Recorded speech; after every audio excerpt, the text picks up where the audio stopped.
I'm bored. You have a nice shirt. Thank you. It's very vibrant. I found it at a thrift store. No kidding. Yeah. So I had a weird day today, and I figured,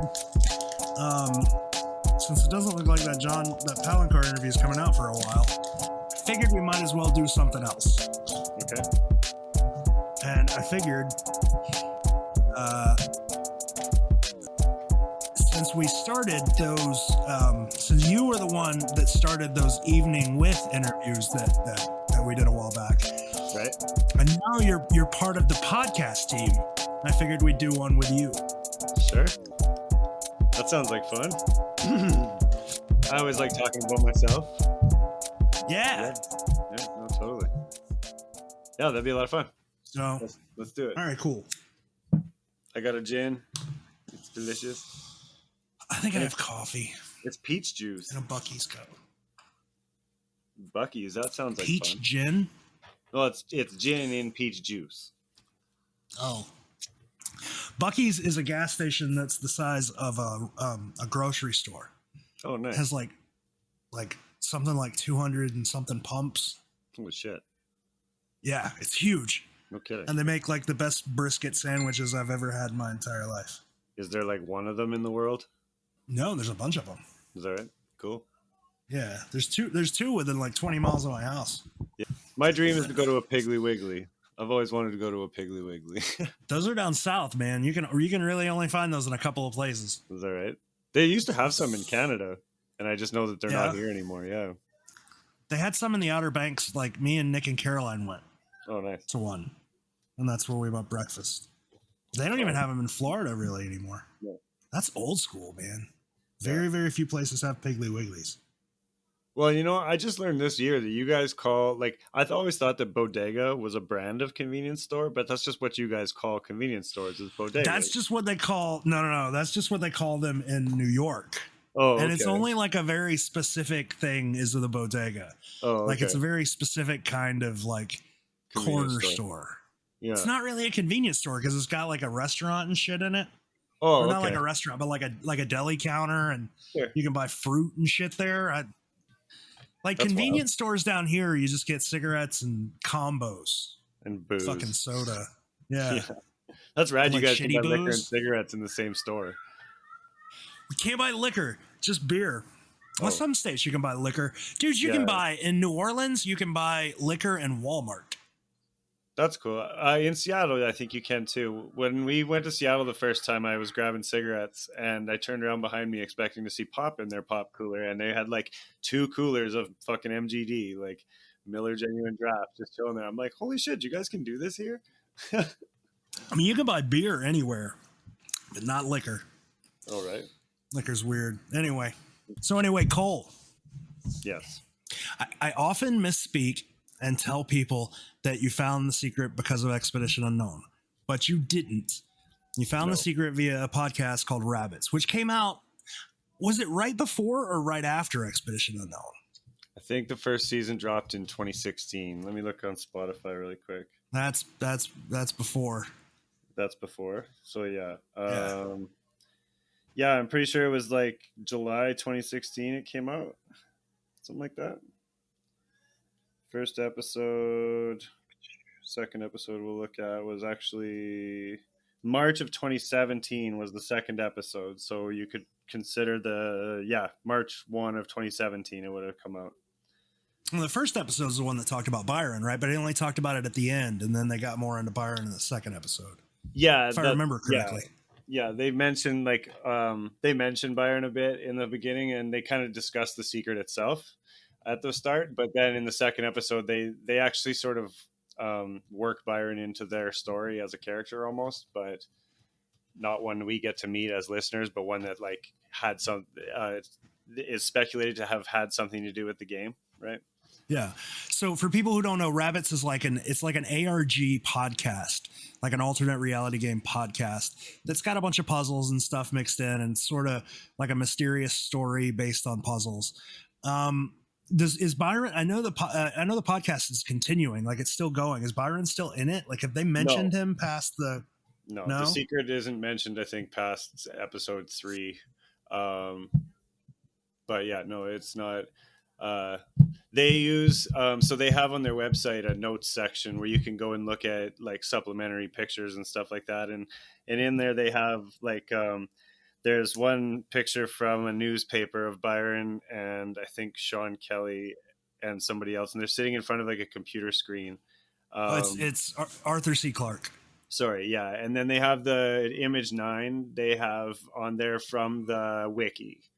um, and that was sort of how my path went. Like I went from the rabbits websites and stuff to the wiki, and then from there I went on to the Facebook pages, and the first person that I talked to at all in any kind of capacity about the secret was JM. um, I often tell people he was my first secret friend. John Hardapy, I've always considered my second, but I didn't talk to him much at the start. Like I talked to him a couple times, but then you and I became friends, and he sort of, he sort of fell off the face of the planet for a while.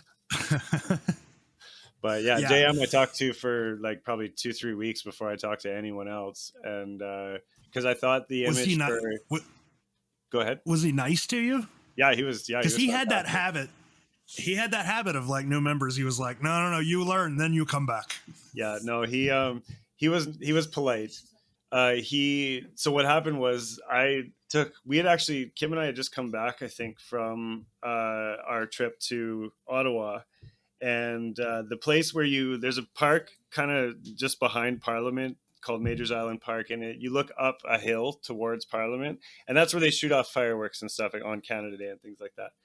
And so we were there, and from that angle, the Parliament building looked a lot like the building from the Milwaukee image. And I just was, I was toiling with stuff for a while before I ever texted him or anything.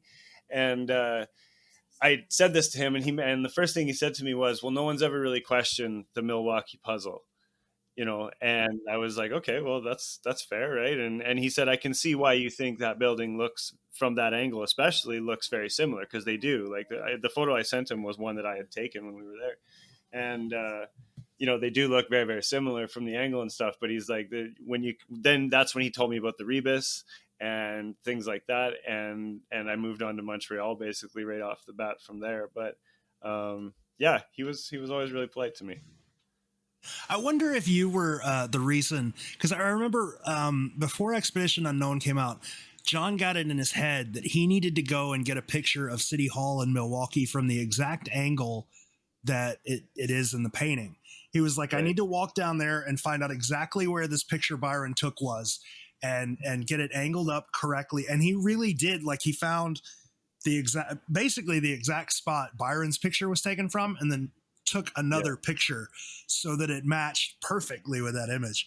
And he was like, this will Right. stop people from saying that it's something else. It didn't, but you know. So I would be you moved happy to to be that Montreal. guy. Yeah. You moved on to Montreal.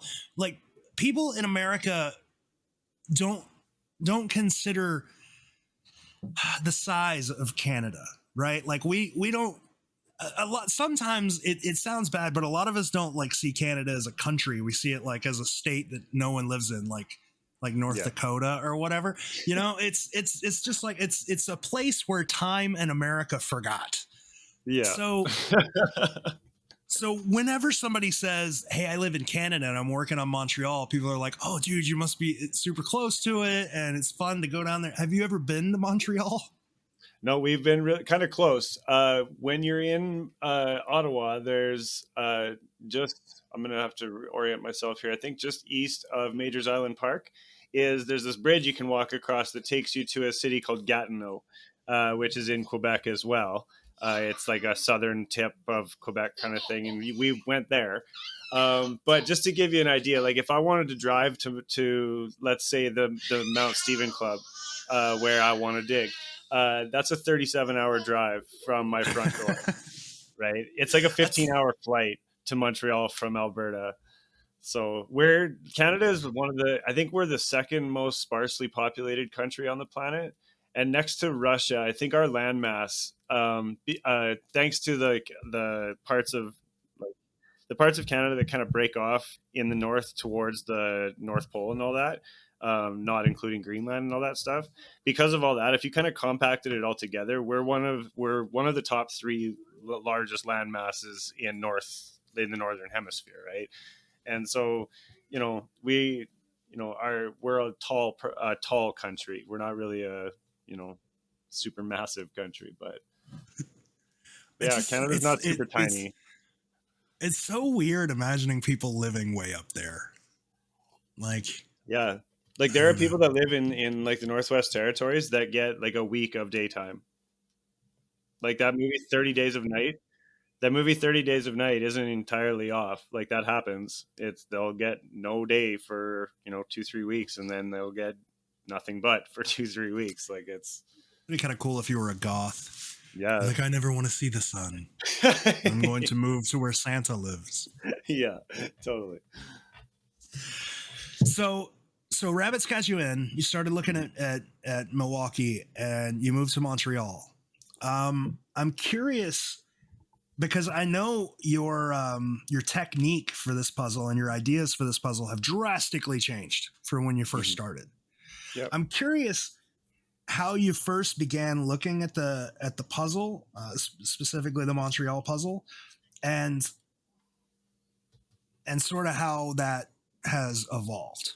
So when you first started looking at the Montreal puzzle, generally people start looking at it in alternative ways because they feel like the old ways haven't worked. We need fresh eyes, fresh ideas, or whatever. What were some of your first ideas for the Montreal puzzle?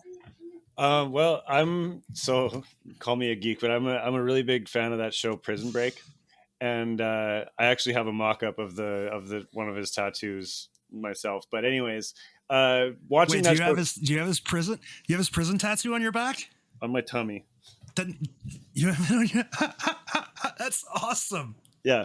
Anyways, so that show taught me when looking at art and like especially art with stuff hidden in it, like intentionally hidden in it, to look for what I've always called things that look like things, right? So when I looked at all of the pictures, like the Montreal one was actually the first image that I saw, but I didn't know it was the Montreal image because I just saw it on the Rabbits page, right? And then I decided to jump into the secret or whatever. But I looked for things in the image that could possibly be actual things in real life because there had to have been at least representations of things in real life. He's not just going to draw some big abstraction and expect you to interpret it properly, right? So things like the leg eater, especially like that one was kind of given to us in a sense from the wiki. Like the guy on the wiki got a few things right, at least as far as putting the pages together a little bit. But the columns. I mean, a column is a column is a column, right? Like there's what 4 different orders of columns that exist, and they all basically look, within their order, they all look the same, right?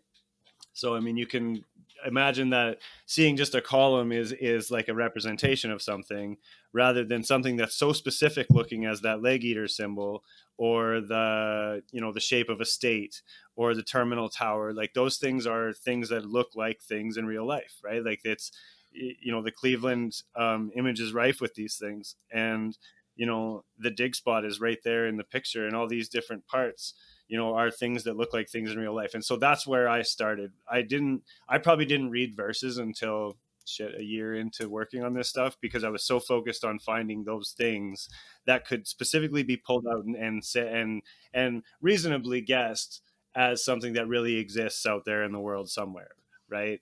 Um, and yeah, that's So kind of where I went. I see a lot of searchers like that now, where they focus solely on the image. Back then, did you think that you could dig up a cask using just the image? Was that how you were focusing on it? Like the dig spot has to be in this image somewhere? I mean, No, why were you ignoring the verse basically?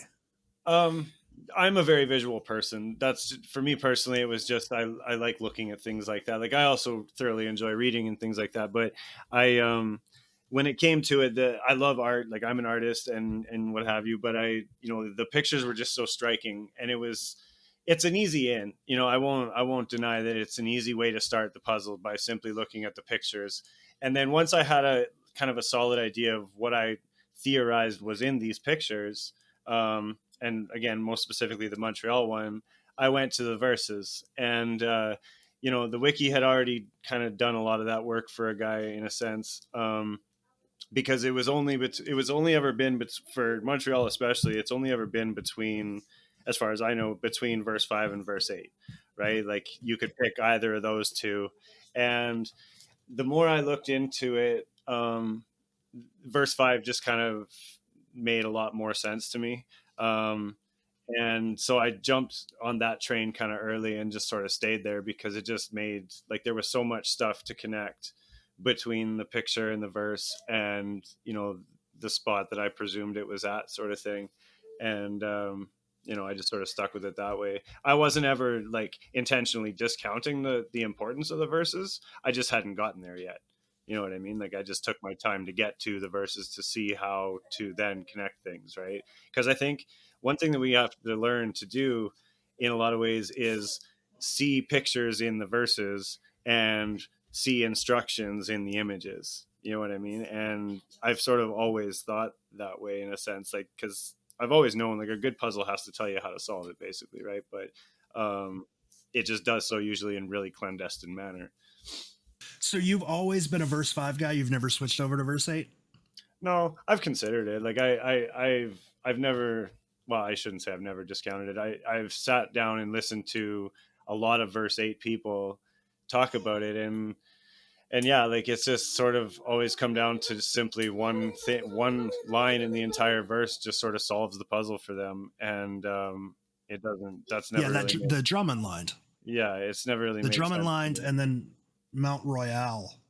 What is Well, the it? Drummond line and then the Caston Copper, a lot of people think, but yeah, there just wasn't enough. And the thing is like if you use the verse 5, and a lot of people are gonna completely disagree with this, but once, like, if you know where that leg eater is, it's not necessarily a city confirmer, because you have to be in the city to ever find it, right? Like it's so obscure that unless you're in Montreal or Italy, where the other one is, you're never going to see that thing, right?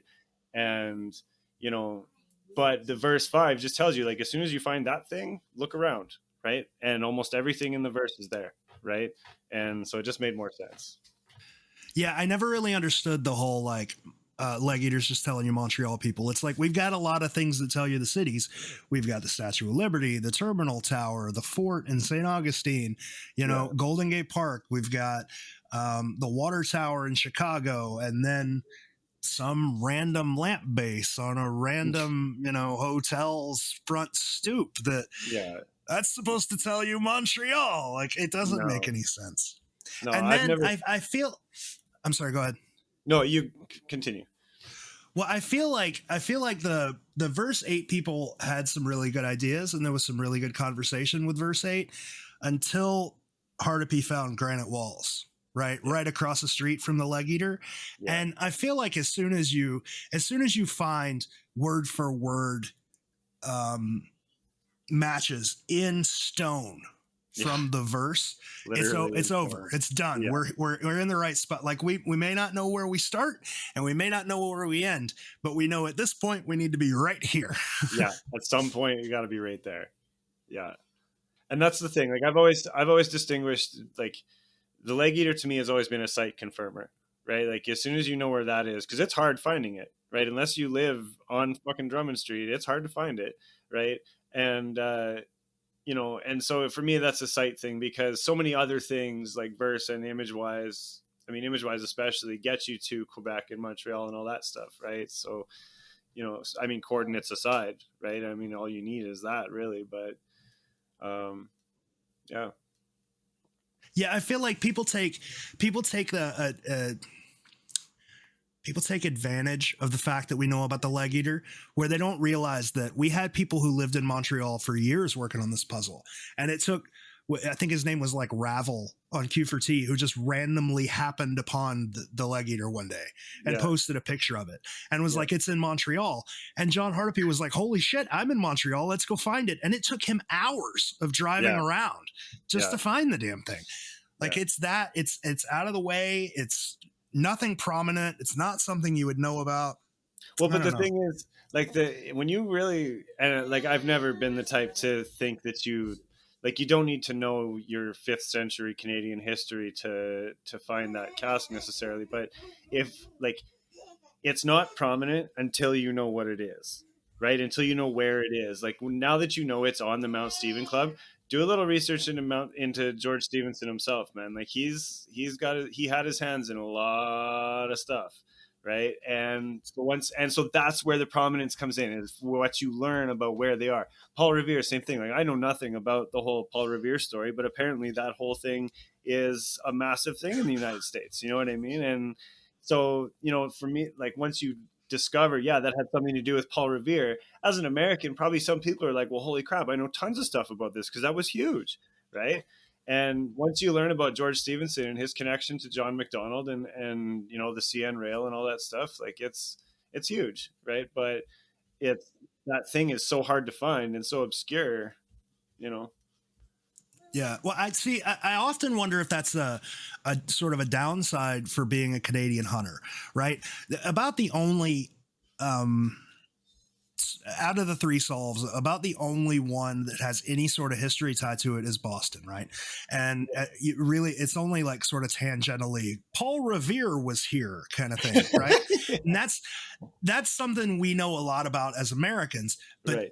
in the same way you don't know shit about American history, we don't know anything about Canadian history. Yeah. So I'm wondering if that's a downside for Canadian hunters, because Byron, while he's a smart man, wouldn't know as much about Canadian history as you would. So I wonder if Canadian hunters can fall into a trap that, they're digging a little bit too deep in their history That's as opposed possible. to just looking for what Byron's telling you to look for. Yeah, I've said before that, like, because everybody thinks the person in Image 9 is John MacDonald, and it would make sense to put somebody like, if that's what he's going for, like if history was the thing they're going for, then yeah, we both are at sort of a disadvantage in that sense. Us for 11 puzzles, you for 1. But I think, like I've said before, that if Byron was using John MacDonald, he was using the version of John MacDonald that we were taught growing up in the 80s and 90s, which was that he came over and, Jacques Cartier, like they taught us that Jacques Cartier discovered Canada. Like those are the words that they used and stuff like that, as though nobody else was here when he came here, right? It's kind of like they do with Columbus and the United States. But, and I think like I've cautioned people about digging too hard into John MacDonald because he was kind of a tyrant. Like he was really bad towards the indigenous people of this country, and basically colonized it for the Queen, right? In much the same way that Britain colonized many parts of Africa and Portugal and things like that, right?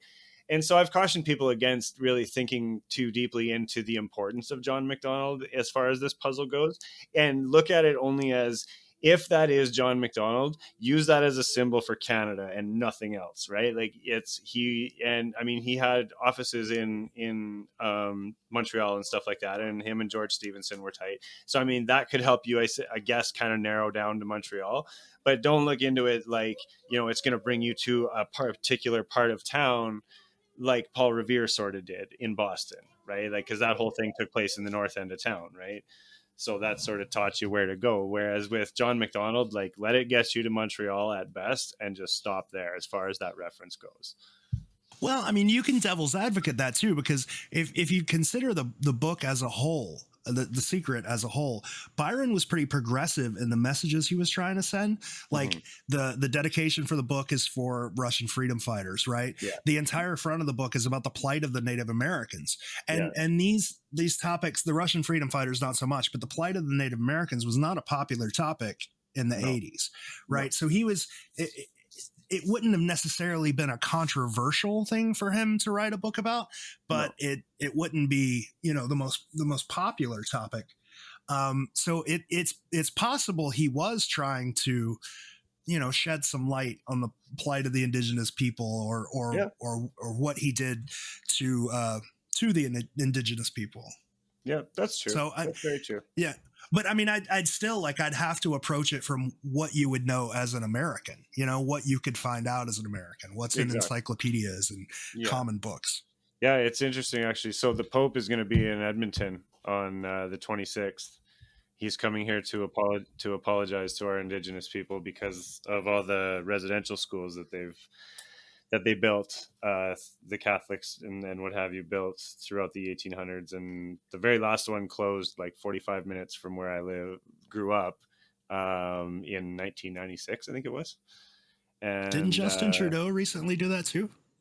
no, Wasn't there like he's a yeah, oh yeah, he did a big apology too, but to our country, but because the Catholics, so there were a bunch of indigenous chiefs that went over to Rome a couple months ago, and they talked to him there, and he apologized to them there, and they said, if you really mean it, come to Alberta or to Canada, and he's doing like a countrywide pilgrimage kind of thing to. It's his say sorry That's tour, nice. but it's a gesture, but it's really expensive, and so that's what's controversial about it, is that we're paying more to have him come here than the Catholics have dedicated to the indigenous people, for their indiscretions, right? So, Well, I feel like it's a nice gesture, but it's one of like a billion things the Catholics have to apologize for at oh this yeah, point. totally, yeah, but That's our controversial podcast statement of the day. yeah, there it is. Like when you came in to this hunt, the community was pretty small. It was pretty tight knit because it would have been just before Expedition Unknown, right? So you would have you were around just before the big rush. So it was pretty tight knit.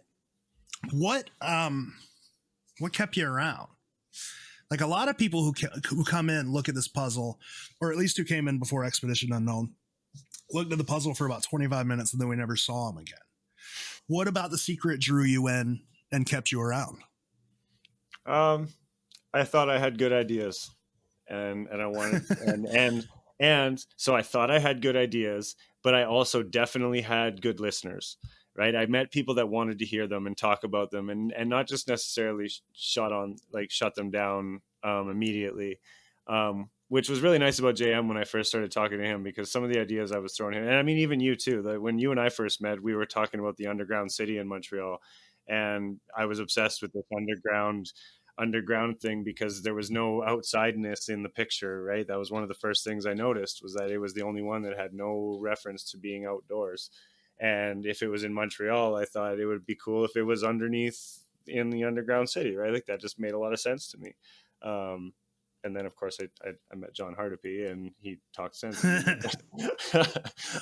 has a habit of doing that. He does do that well, actually. Yeah. But no, and it was just, I met some really cool people, and we were all about as enthusiastic about the whole thing as each other. And,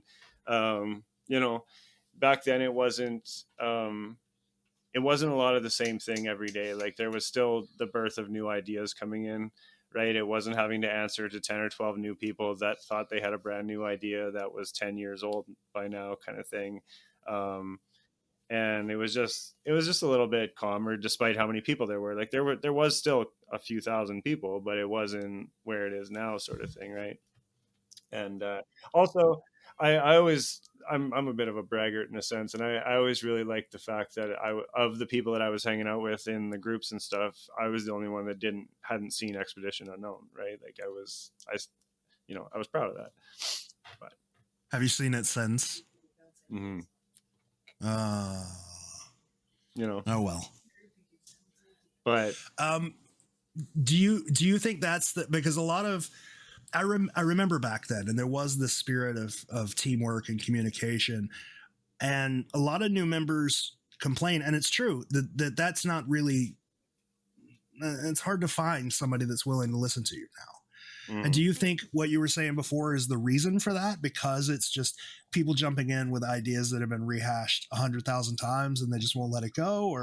Or do you think it's because people are jumping in, not researching anything and just going and just like firing shots in the dark, basically? What do you think caused the sort of change in attitude towards new members? Um, the very first thing I think that caused it all was just the massive influx of new members that we got from the other EU episodes after that, right? And because every time an episode would show up, how many new members do you think we got? At least 500, you know, and then you break that apart to 12 different groups, and those same people are joining all the other groups. Like it's just a lot of voices in one room, and they're all talking at the same time, basically, right? And, you know, you see it a lot where people jump in and tell other people to do. It's the same virus of regular social media, right? Where it's, you get the do your own research people, and you get the, I mean, we have the search functions and all that stuff, but the thing is that people join these groups to talk to other people, right? And I think that, so when so many people flood a space wanting to talk to everybody else at the same time, it the system kind of breaks down. There's no real cohesion, there's no coherence to the whole thing. It's just a lot of voices all at once, right? Stand in the middle of a concert crowd and try to pick out 5 or 6 different conversations, right? And it's just like, it's hard to to kind of think about one particular thing at a time, because there's just so much stuff getting thrown at you, right? um, but like, it would be great if, and like, of course I don't want this, but in kind of an ideal setting, if the main group disbanded and everybody from it went to their respective city groups, right? It would, like, it might be a little easier to have these conversations again, right? Because the population would shrink inevitably of each group. And I just like, I mean, whatever, it's just, I'm talking on my ass now, but I Well, just think that go ahead. the idea behind the main group versus all of the city groups was that if you want to specifically talk about the cities, do it there. But the puzzle as a whole also needs to be discussed, and the That's true. interconnected parts of the puzzle. Yeah. It's so weird. Like, when Expedition Unknown, when the first episode came out, there was already an established community of people who knew the history of the secret, knew what was going on, knew how to talk about it. So when that first influx of, I don't know, 3,000 people came in, there was a core group of a couple hundred or whatever. They could talk to anybody about anything, right? Yeah. And then they got it. Those new members that came in got another year or so to catch up, right? So when the second episode of Expedition Unknown came out, there was the core group plus the new members had learned enough so that they could talk to the people that were just coming in about the secret and sort of catch them up. But then immediately the third one came out. And then immediately after that, the fourth one came out, and we hit newspapers and podcasts and yada. Yeah. So there wasn't enough time in between all of that for new people to learn. So it was just like wave after wave after wave of new people asking the same questions, and then new people answering new people's questions. And it got a little crazy. I really wish they had spaced those out longer so that people had a chance to catch up. But anyway, but the community, I guess it is what it is now. And I think it's settling down. I think there's still a good bit of like new members talking to new members without knowing what the hell they're talking about. But I think it's starting to calm down into more of a, because it's been so long, into more of a communicative and, teamwork environment. Yeah. Or at least it definitely is in private. Yeah, well, I was just gonna say, like, for me personally, I have, I can probably count on both hands how many people that I consider myself like close with in the community. I'm willing to talk to literally anybody in it, and do all the time. Like, I get random messages from people constantly, and I love it. But, like, people that I have private conversations with that aren't about the secret within the community, right, are 5 to 10 people, right? And I think that's, like, to me, that's been really beneficial. Like, narrowing down that group of people that you talk to about things helps a lot. It helps to kind of reduce the noise. It's much easier to agree to disagree with one person than it is like 30 or 40 other people, right? where, you know, I think this is this and you don't, and so, you know, at this point in time we can both kind of agree to disagree and move on to the next thing. Try that with 30 or 40 other people in the room, and you're always going to get those people that are like, well, you don't have a cask, so everything you say is wrong, and, you know, and all this stuff and what have you, right? So the, you know, streamlining and shrinking down your teams, if you will, is helpful, right? And then once the team agrees on something, take that out into the community, right? So if you work with 4 or 5 other people and you come up with an idea and you've, you know, what I call Dr. Housed it down to the point where it's irrefutable, you know, it to the group, take that out into the community and say, hey, you know, me and a group of friends got together and this is an idea we had. We worked on it for a week and figured this stuff out. What do you guys think? Right? And then let everyone tear it apart. Don't just walk out there with a bunch of stuff and say, this is my idea, right? Like, I mean, I'm finding a lot of people are not interested in that at all. Like, no. they just want pats on the head. They Yeah. just want to be like, oh, here's this is all correct. And they want everybody to go like, yay, you Yeah. got it right. The words I think have completely disappeared from the lexicon of The Secret. And to me, that's one of the most damaging parts of to any conversation in the whole thing. Because when people walk in and they say, this is this, rather than say, I think this is this, you've instantly stopped the invitation for conversation. You know what I mean? Like when you just tell me straight up, this is this, there's no point in me asking you to refute it or anything because you've already made up your mind. There's no avenue for questioning.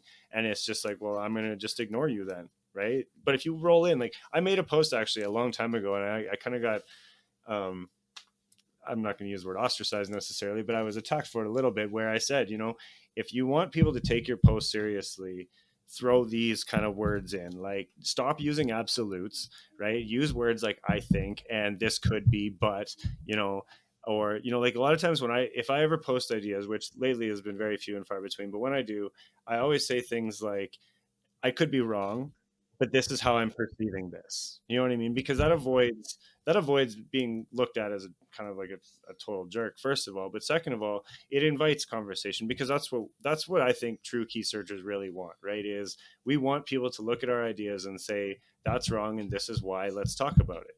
Right? We don't want people to just say, well, you don't have a cask, so that doesn't matter. Right? Because that also just shuts everything down. There's no point in discourse at that point. And to me, that's probably the most disappointing thing in the whole community growth thing is that it's just shut down reasonable discourse, you know, because at the end of the day, just like any other place on social media, if somebody disagrees with you, they just throw one of those kind of statements on and now it's, you know, that's it. It's Right. yeah, it's pointless. Like we get emails constantly to the podcast Gmail account. Like we got one today where one person was like, I've solved 4 of the cities, and he wanted someone to meet him out in San Francisco, and he was like, I'll show you exactly where the cask is. And it's like, what, you know, what's the point? Just go get it.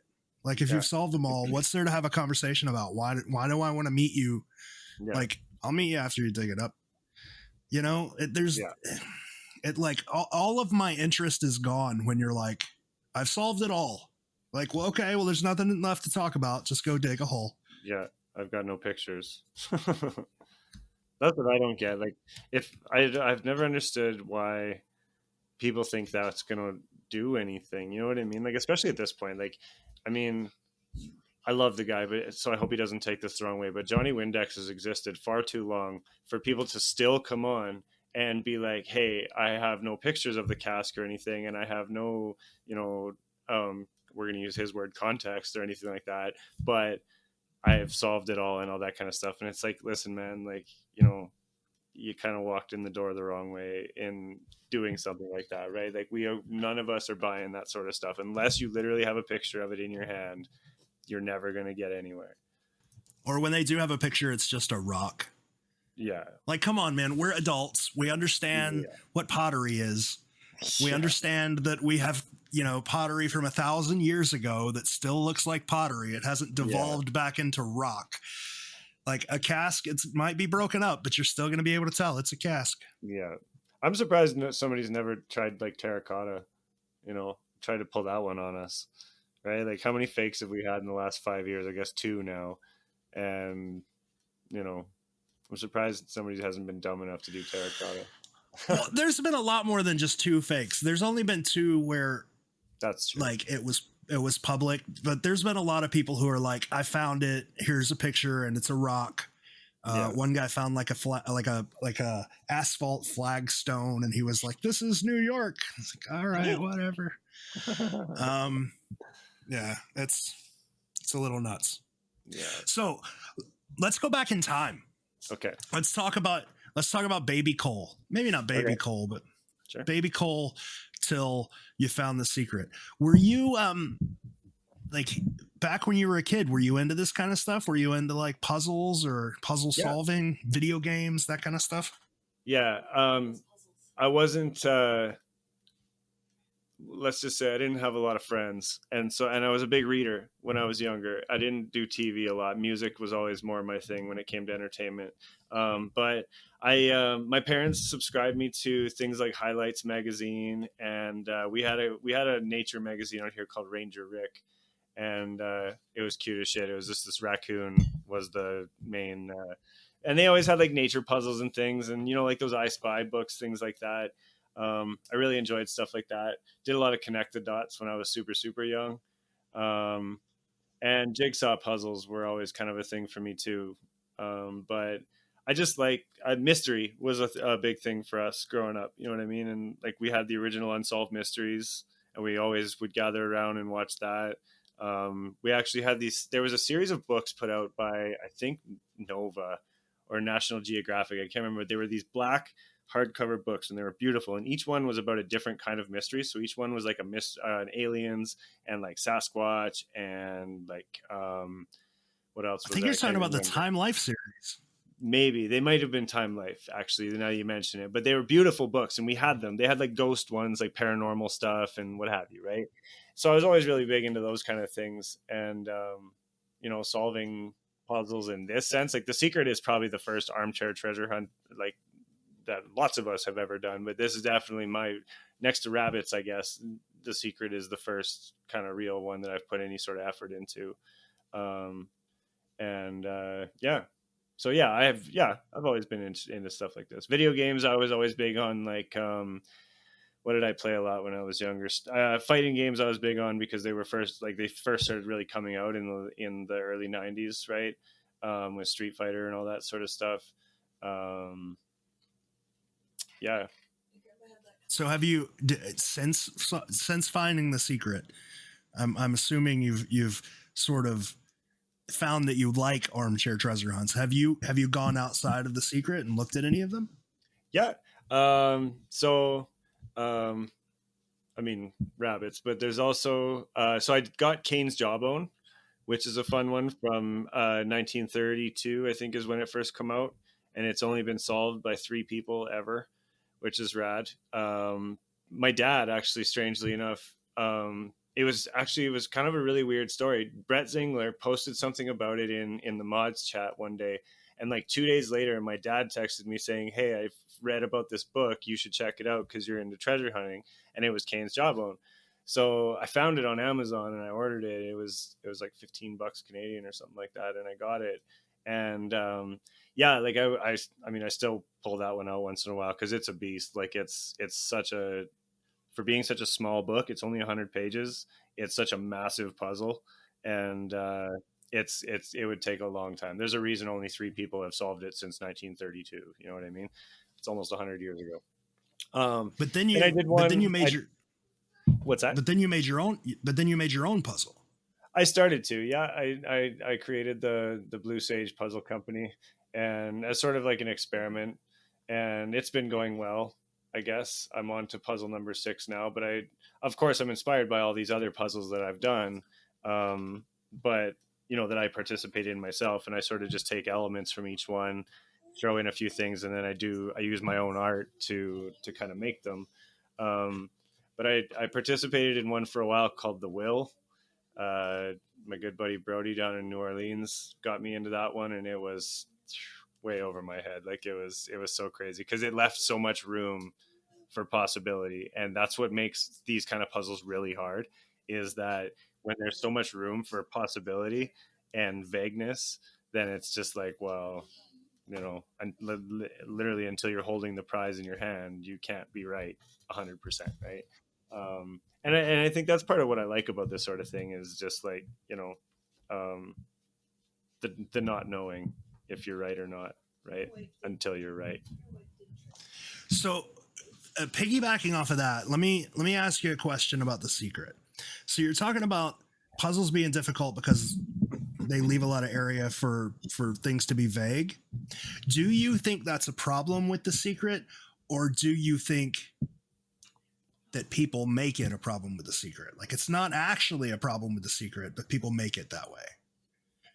I'll give you an I think, example. We have all of these wild ideas, right, about what various lines in the puzzles mean. But when you go back to Chicago, it's not vague at all. It's very like this is this, and this is carved in stone, and here's this monument, and go down here and follow the directions and dig up a cask. yeah, You see what I'm saying? yeah, yeah. I think in a sense both are true. When it comes to the verses, especially, I think we have a tendency. I think we are drastically making it more complicated verse wise than it needs to be, right? Like you can take, and that's like, I mean, I guess that's the beauty and the horror of literature is that you can write something and it can be interpreted 10,000 different ways, right? And I think we're taking things not literally enough when it comes to the verses, and I think we're taking things almost too literally with the images, if that makes sense. You know what I mean? Like people are looking to the images to find their maps and find their, what have you. And, like I look to the images to find the things that are basically way markers on the paths, right? Like there's that Chicago walkthrough that I think, I don't know who did it on YouTube. Was it you or somebody did a Chicago walkthrough where like as you're watching the video they walk through and they look at the thing and then the words will come up on the screen like from the verse kind of thing, right? Okay. Anyways, um, that one basically shows you that like, okay, you're walking a certain way, you look a certain distance, there's the bowman, okay, and then you go a certain way, there's the fountain, and then you attach those verse lines to it and so on, right? And I think people want to look at the images and see, they want to see Christopher Columbus, and then they want to dig into the history of Christopher Columbus and how he came over here in 1492, and they want to know all this stuff, and it's like, whoa, whoa, whoa, whoa, whoa, whoa, whoa, you're making it much too vague, much too difficult. It doesn't need to be that. Look how easy, like the Boston was such a slap in the face, I think, and a comedic one, right? Because it was sitting there looking us in the eye the entire time. And like if we could look at things that like, and same with Cleveland, you know what I mean? Like Cleveland wasn't as much a slap in the face, but I mean Cleveland was so obviously right there. I wonder, I have asked a few times, like, what if Google didn't exist? Right? How would Cleveland have been dug up if Google wasn't around? Right? And it still would have been, I think Cleveland still would have been pretty simple, right? Because it's all right there. It's literally in the picture. All you got to do is find that and you're there. You know what I mean? And that doesn't translate as well to Chicago necessarily because, there's not a giant head with a castle on top of it anywhere that you can find and look at, right? There is that wall is in Cleveland in between those columns from a distance. That's really there in real life in that picture, right? And, but I think when it comes to the verses and stuff like that, yeah, I think we're kind of over complicating them, but I think that might have been part of Byron's intention, right? Make it vague enough that they go off on a tangent, right? Um, I don't think like if he ever predicted that it was, I don't know that this is the exact wording, but if he ever actually predicted that it would be solved within a year or two, I think he did so probably in a bit of a somber tone, right? Like he probably didn't want it to be solved forever, right? If he was still alive today, he'd probably be happy as a pig in shit that this has taken this long to find, right? Because that would validate him as a treasure hunter or a treasure hunt designer, and things like that. So it's, I don't know. So one of the first, like one of the only times that I've talked to Josh Gates was when they were filming the Charleston segment for the second episode.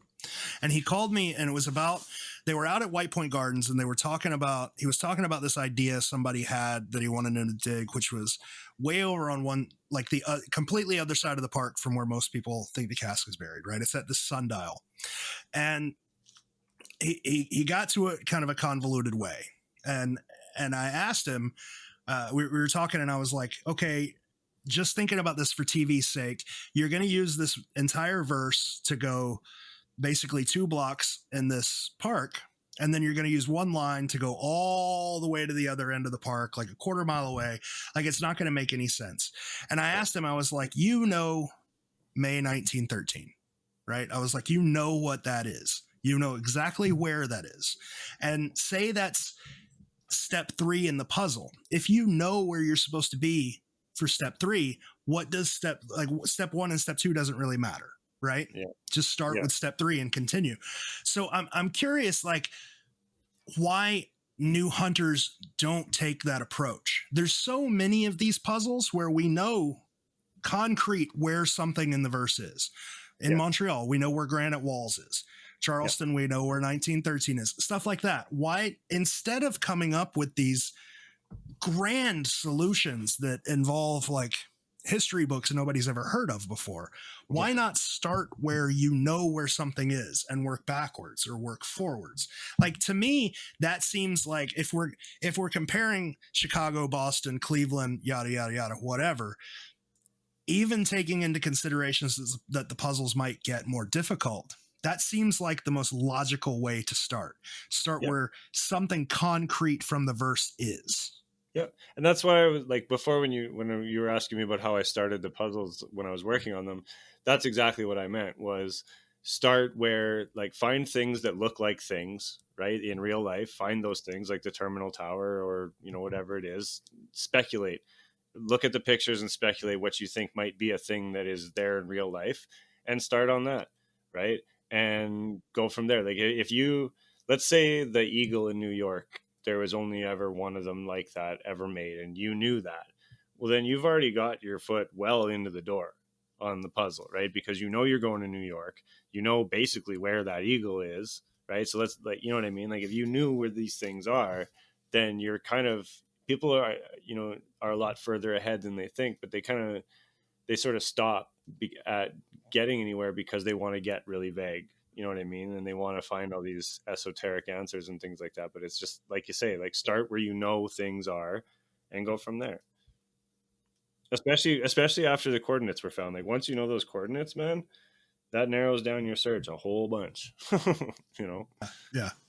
Something I was just thinking about. Like, I was thinking about that walkthrough that you were talking about with Chicago, right? Mm. Like, you go to a spot, let's say you get to Anti Congress R is known, right? And in the walkthrough, you're standing at the corner of a road, and you're staring at Congress Hotel and Roosevelt University, right? Yeah.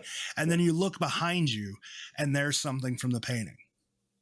And the Bowman, while it's like a big major thing in Chicago, I'm just a dude in Florida. I'm not going to know shit about it, right? Yeah. I don't know. I don't know what the fuck the Bowman is. If I hadn't found the secret, I would never know what the Bowman was. Right. What if Montreal works the same way? What if, because the Citadel is not necessarily next to, like, the Salvation Army, where Citadel's written in stone, right? Yeah. That's not necessarily next to the club, right? But Yep. Granite Walls is definitely right across the street from the Leg Eater. What if Montreal does have a path and it works like Chicago, wherein there's a part of the verse, there's something from the image to tell you this is part of the verse, right? Yeah. Like, the Leg Eater's there to confirm Granite Walls is the right thing, but you still have to continue. I don't know the distance between the Citadel. They're actually pretty close. Like, so let's say you walk out of Mount Stephen Club, and you're looking out onto Drummond Street, with your back to Mount Stephen Club. Granite Walls is to your right, like kitty corner across the street. It's not very far. And Citadel is on the same side of the street as you, and I think it's like a block and a half down to your left, right? So it's giving you parameters, essentially, right? Because those two things are on either end of you, right? Granite Walls is on your right, the Citadel is on your left, and then the Leg Eater is directly behind you, with the fleur de lis that we know is covered up right underneath it, right? So, I mean, it's not a big, like, that's not a huge, it could still be a path, sure, but it would just be a really small one, I think. By the time you get to Granite Walls, you're not very far into the verse, and you're before Citadel, right? Like you should see Granite Walls before you see Citadel. So what if you just go in the opposite direction? I don't know. See, now I'm just spitballing about Montreal. I don't know that much about Montreal, and we don't talk about it. Well, no, hang on. We can talk a little bit about it, but it's funny that you say that you'd be going the opposite direction if you did the other thing, right? Going from Citadel to Granite Walls, because of all the verses that I've worked on in here, I've always said that verse 5 works just as well, if not better, backwards than it does forwards, right? Like to start with to dig out, get permission, and end on lane. It reads just as sensibly that way as it does the other way. So you could go from either one of those starting points and get to the center the same way, right? I mean, maybe, but I mean, I feel like that's the same as Charleston, or not Charleston, the same as Cleveland. Like people make the argument that the Cleveland verse is written upside down, but that's because the entire thing happens within, 20 feet of itself. Like it's just calling out different stuff. It doesn't matter which way you do it. You always end up at the same place because it's not having you go anywhere. It's just having you look for shit. So no matter which order you look for these things, you're doing the same shit. You're digging the same place. Yeah, 100%. But with Montreal, if it's any kind of path, I wonder how that would work. Yeah, I don't know. I think it's just offering you a chance to go from either end, right? And get to the But either same way, place. you end up at the club. Yeah, that's my thing. Yeah, 100%. I think. But I've never thought to look at it this way before. I'm gonna have to dig into Google Earth a little bit on this one. well, we're gonna do a new Montreal here soon, so Yeah, that's gonna be fun. yeah, You said Rebecca wanted to do it with you. yeah, and Woodford said he's probably in. Okay, I tried tapping one other guest, but he was not available. So Gotcha. That sucks. You know, yeah. I said all along that I would have loved to have gotten Sabrina and like John Hardipee together just to yell at each other. Like, could you imagine how much yelling would happen? Oh god, And how much it would be versus a survivor? Half of it would be in French, and like I'm sure once Sabrina would get going, her French would come out, right? Kind of like Spanish people. A lot of like Spanish ladies sometimes, right? They get mad at you and then they just start yelling Spanish words really fast at you, right? Yeah. That And then happened. John would just be like, I know I live here, but I'm American. I don't know these words. I don't know these words. Quick, let me get my son. Yeah. He can translate your insults. Yeah, exactly. Edit that part out. No, dude, I'm totally leaving it in.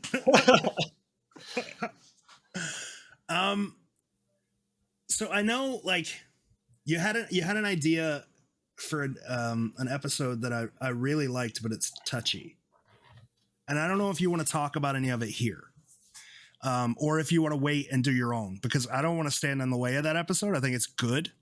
Mm-hmm. I think it's a good idea. It's just it's touchy because, especially with it being your first by yourself, I don't want you to come out of the gate and just piss everybody off. That's what like me and Brett were talking about it. It's like when you come out, you sort of your first impression is what people are going to think of you. Yeah. And if you're just coming out like you guys are all fucking idiots, Yeah. You're going to end up like I don't even Josh Cornell maybe, I don't know. You're just going to end up with a lot of people mad at you. Yeah. No, so, I don't want that. But it's a damn good idea for an episode, which you should still do. You're just going to have to be careful. Yeah, I will. I'll do a little more planning on it.